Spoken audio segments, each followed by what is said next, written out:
बच्चों हम लोग 5 किंगडम क्लासिफिकेशन इस टाइम पढ़ रहे हैं और हम मोनेरा पढ़ चुके हैं और अब क्या पढ़ रहे हैं, प्रोटिस्टा पढ़ रहे हैं।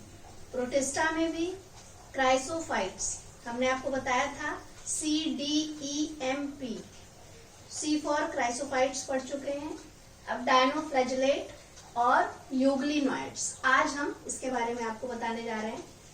डायनोफ्लैजेलेट्स नाम से जैसा कि दिख रहा है, डायनो मतलब डाई, फ्लैजिला, 2 फ्लैजिला होते हैं डायनोफ्लैजेलेट में और ये मोस्टली क्या होते हैं, ये मराइन होते हैं, समुद्रों में ज्यादा पाए जाते हैं और इनके जो न्यूक्लियस होते हैं, चूंकि हम जान रहे हैं प्रोटिस्टा में क्या है, ये सारे क्या हैं, यूकैरियोट्स हैं, सब में न्यूक्लियस होते हैं, तो इनकी न्यूक्लियस को क्या बोलते हैं, डायनोकैरियन बोला जाता है। डायनोफ्लैजेलेट के न्यूक्लियस को डायनोकैरियन बोलते हैं। आपके 1 नंबर के क्वेश्चन में ये अक्सर पूछा जाता है। फिर ये फोटोसिंथेटिक होते हैं, they can manufacture their own food और इनको फोटोसिंथेसिस के लिए इनमें जो पिगमेंट होते हैं उनका कलर अलग अलग हो सकता है, yellow, blue, green, brown, red, इन सारे पिगमेंट्स की प्रेजेंस में ये फोटोसिंथेसिस करते हैं। फिर अब इसके पहले जो हमने बताया था आपको, उसमें क्या बताया था कि उसकी वॉल सिलिका की होती है क्राइसोफाइट्स में। इसमें क्या है, सबसे पहले तो जो सेल की कवरिंग होती है उसका एक स्पेशल नाम है amphiesma. Amphiesma is the outer covering of dinoflagellates और इस वॉल में इसमें प्लेट के स्ट्रक्चर, प्लेट टाइप का स्ट्रक्चर पाया जाता है जो सेल्यूलोज का बना होता है, ये आपको याद रखना है।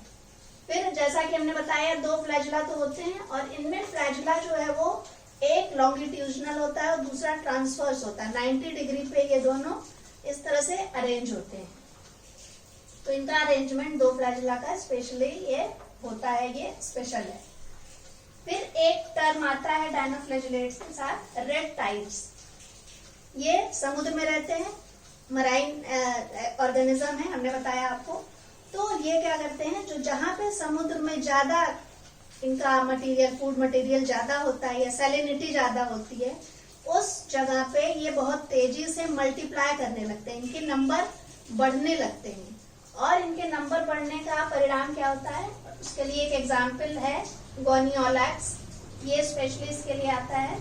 तो ये जब नंबर बढ़ता है तो इनके अंदर जो पिगमेंट होते हैं वो पूरे सतह पे फैल जाते हैं, तो वो कैसा आ जाता है, वो कुछ रेड फॉर्म में आ जाते हैं, तब इसको रेड टाइल्स कहते हैं। इसमें क्या है, इसकी जो हार्मफुलनेस है इसकी, वो क्या है कि ये जो है एक टॉक्सिन प्रोड्यूस करते हैं और वो टॉक्सिन क्या होता है, वो एनिमल्स, फिशेस उसको खाएंगी तो वो बीमार होती हैं, उनके अंदर डिजीज होती है। फिर वही फिश जब ह्यूमन बीइंग उसको कंज्यूम करता है तो उसके अंदर भी ये टॉक्सिन पहुंच जाता है, तो ये एक तरह से बहुत हार्मफुल होता है। तो रेड टाइड्स कैरेक्टरिस्टिक है डायनोफ्लैजेलेट्स का। कुछ डायनोफ्लैजेलेट लाइट भी एमिट करते हैं, जिस प्रोसेस को कहते हैं बायोल्यूमिनेसेंट, ये ब्लू या ग्रीन कलर की लाइट एमिट करते हैं। फिर कुछ डायनोफ्लैजेलेट लिपिड और स्टेरॉल प्रोड्यूस करते हैं और इनके द्वारा प्रोड्यूस होने वाले स्टेरॉल को डायनोस्टेरॉल कहते हैं। ये सारे इसके कैरेक्टरिस्टिक हैं और ये अक्सर पूछ लिए जाते हैं कि डायनोफ्लैजेलेट के एम्फिस, जैसे आपका ये पूछ लिया गया एम्फिएस्मा, ये एम्फिएस्मा किसका कैरेक्टरिस्टिक है, डायनो का। किसकी कवरिंग, किसकी सेल की कवरिंग को एम्फिएस्मा कहते हैं। इस तरह से अलग अलग क्वेश्चन इसके बन सकते हैं, जबकि आंसर सबका ये सेम होगा। फिर डायनोफ्लैजेलेट के बाद नेक्स्ट है यूग्लिनोइड्स।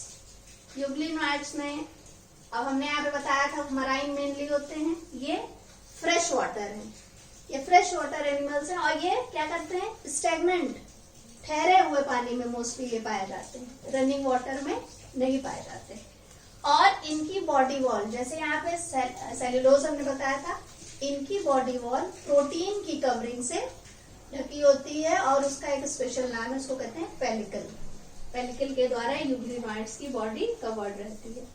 इसमें भी 2 फ्लैजिला होते हैं, तो फ्लैजिला है तो ये किसके लिए इनकी हेल्प कर रहे हैं, ये पानी में जब ये मूवमेंट के लिए, इनकी लोकोमोशन के लिए इनकी हेल्प करते हैं। और इनका एक फ्लैजिला कुछ छोटा और दूसरा बड़ा होता है। फिर इसकी जो खास बात है कि ये फोटोसिंथेसिस भी कर सकते हैं और हेट्रोट्रॉपिक भी है। ऐसा कैसे? क्योंकि इसमें क्लोरोफिल पाया जाता है, तो ये सनलाइट जब प्रेजेंट होती है तो ये ऑटोट्रॉफ्स हो जाते हैं, खुद अपना खाना बना लेते हैं। लेकिन जब लाइट नहीं अवेलेबल है तो ये दूसरे एनिमल्स के ऊपर भी डिपेंड रह सकते हैं। इसलिए इसका एग्जाम्पल क्या है? इसका मेन, जैसा कि इस नाम से ही है, इसका एग्जाम्पल है यूग्लिना। और Euglena is the connecting link between plant and animal. Plant photosynthetic होता है और एनिमल हेट्रोट्रॉप्स होता है, तो यूग्लिना को इनकी कनेक्टिंग लिंक बोलते हैं। Connecting link of what? Plant and animal.